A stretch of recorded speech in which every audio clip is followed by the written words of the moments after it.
প্রথম পর্বের সেই রুদ্ধশ্বাস ঘটনার পর ননিবালা দেবীর জীবন শান্ত হলেও সমাজের অন্য এক কোণে রাক্ষস নতুন রূপ ধরে ফিরে এসেছে।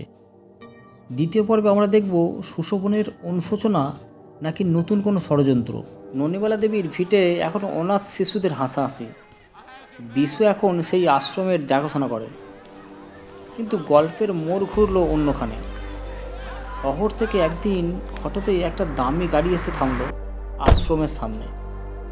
গাড়ি থেকে নামলো এক অল্প বয়সী সুন্দরী মেয়ে, নাম তার রূপসা। সে নিজেকে সুশোভনের স্ত্রী বলে পরিচয় দিল। রূপসা এসে নন্দীবালা দেবীর পায়ে লুটিয়ে পড়ল, কাঁদতে কাঁদতে বলল, মা, সুশোভন ওর ভুলের জন্য আজ শয্যাশায়ী। ও আপনার কাছে ক্ষমা চাইতে সাহস পায়নি, তাই আমাকে পাঠিয়েছে। ওর ব্যবসায় ধস নেমেছে, আমরা এখন সর্বশান্ত। নন্দীবালা দেবীর মাতৃহৃদয় কেঁপে উঠল। তিনি ভাবলেন, হয়তো সুশোভনের ভেতরের সেই স্বার্থপর রাক্ষসটা মরে গিয়ে মানুষটা জেগে উঠেছে।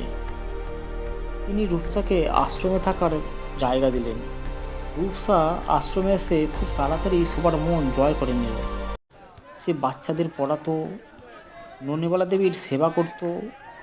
কিন্তু বিশুর তীক্ষ্ণ চোখে একটা খটকা লাগলো। সে লক্ষ্য করলো রূপসা মাঝে মধ্যেই চুপি আশ্রমের লাইব্রেরিতে গিয়ে পুরনো নথিপত্র আর ট্রাস্টের কাগজগুলো ঘাঁটাঘাঁটি করে।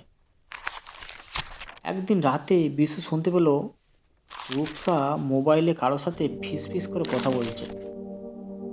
কাজ এগোচ্ছে, বুড়িটা মজেছে আমার মায়ায়, খুব শীঘ্রই সই করিয়ে নেব। বিশু বুঝতে পারল রাক্ষসটা এবার নিজের চেহারা বদলে এক মায়াবী সুন্দরী রূপ ধরে এসেছে। রূপসা নন্দীবালা দেবীকে ভুলিয়ে ভালিয়ে একটি কাগজে সই করিয়ে নিতে চাইল।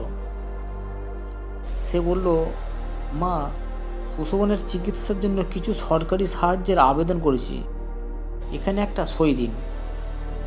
নন্দীবালা দেবী কলম হাতে নিয়ে যখন সই করতে যাবেন, ঠিক তখনই বিশু প্রবেশ করল। সঙ্গে সেই পুরনো উকিলবাবু। উকিলবাবু বললেন, নন্দীবালা দেবী থামুন, এই কাগজটা সাহায্যের আবেদন নয়, বরং এই আশ্রমের জমিটি একটি বেসরকারি রিসোর্ট কোম্পানির কাছে হস্তান্তর করার গোপন চুক্তিপত্র। রূপসা থমকে গেল। তার মুখের সেই মায়াবী হাসি মুহূর্তে মিলিয়ে গিয়ে এক ভয়ঙ্কর ক্রোধ ফুটে উঠল। রূপসা চিৎকার করে উঠল, হ্যাঁ, আমি সুশোভনের স্ত্রী নই, আমি সেই রিসোর্ট কোম্পানির এজেন্ট। সুশোভন তার জুয়ার ঋণ শোধ করতে আমাকে পাঠিয়েছিল এই সম্পত্তি হাতাতে। তোমরা আমাকে কিছুই করতে পারবে না। নন্দীবালা দেবী শান্ত হয়ে দাঁড়ালেন। তিনি এবার আর আগের মতো দুর্বল নন। তিনি বললেন, সুশোভনকে আমি ত্যায্যপুত্র করেছি আগেই, আর তুমি ভেবেছিলে তোমার সুন্দর মুখ দেখে আমি ভুলে যাব? মা চিনেছে অনেক দেরি করে, কিন্তু এবার আর ভুল হবে না। ঠিক সেই সময় গ্রামের পুলিশ এসে রূপসাকে আটক করে।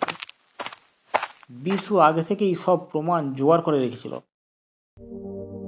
সুশোভন আর তার সঙ্গীরা ভেবেছিল নন্দীবালা দেবী সহজ সরল বৃদ্ধা, তাকে ঠকানো সহজ। কিন্তু তারা ভুলে গিয়েছিল যে একবার রাক্ষস চিনে ফেললে মানুষ আর আগের মতো থাকে না। নন্দীবালা দেবী বুঝতে পারলেন রাক্ষস শুধু ঘরে নয়, বাইরেও আছে, কখনো অভাবের বেশে, কখনো বা সুন্দরীর ছদ্মবেশে। আশ্রমের খোলা বারান্দায় দাঁড়িয়ে নন্দীবালা দেবী বিশুকে বললেন, বিশু, রাক্ষসদের কোনো বিশেষ চেহারা নেই রে, এরা আমাদের বিশ্বাস আর ভালোবাসাকে খাবার হিসেবে ব্যবহার করে। আমাদের শুধু সতর্ক থাকতে হবে। আত্মবিশ্বাস অনেক সময় বিপদের কারণ হয়। সামাজিক জীবনে মানুষের মিষ্টি কথার চেয়ে তার কাজের বিচার করা বেশি প্রয়োজন। বন্ধুরা, গল্পটি কেমন লাগলো জানাবেন অবশ্যই, এবং গল্পটি ভালো লাগলে শেয়ার করবেন, সাবস্ক্রাইব করবেন এবং কমেন্টস অবশ্যই করবেন। দেখা হচ্ছে পরের কোনো একটা গল্পে।